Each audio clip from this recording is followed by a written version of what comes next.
कुमार पूर्णिमा दिन एमती ही सकाल सकाल हबार थिला। नमस्कार जय जगन्नाथ सांगने आज मो भौणी प्रथम थर पर आम घर आसी कुमार पूर्णिमा ओषा करिछि।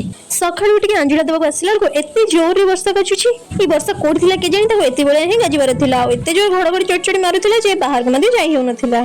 सकाळ तो सेमिति कष्ट मष्ट करके हम पूजा कर देथिलु किंतु एमिति वर्षा करबो बोली हम केबे भाबी नथिलु। सेथिला कि पर आगे चौरा पूजा कर सला पर वर्षा छाड़ीबा पर हम चौरा पर मुर्ज पकेलु।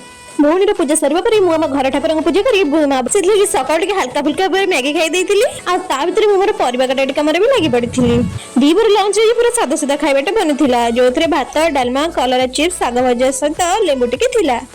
खिया पिया सरला पर रात्रि चांद बंदे को आमर एठी मंडा पिठा सहित चांद तैयारी करा जाए। आपण गटे कौन केमिति पूजा करा जाए कौन भोग लगे मते निहाती भाବରେ कमेंट रे जणाइबे। चांद बंदेया पई आ हां संगने इथर आपण माने कहि दउची एथर मो चावल मंडा बनेनी इथर मो सजी मंडा बनेछि सेथि लागि तो छाइ दउची।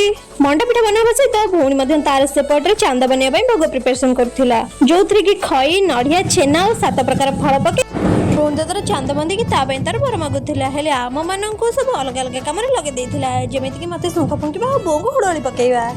फाइनाली तार एते सब काम सरीबा पर बही बड़ काम स्टार्ट हो जाइथिला। जा हो ठाकुर दयारु दिन मान वर्षा ही नथिला। मो पूजा पाठ काम भलर भलर हो गला। जदि वीडियो भल लागिछ तेबे लाइक शेयर सब्सक्राइब बोलिबे।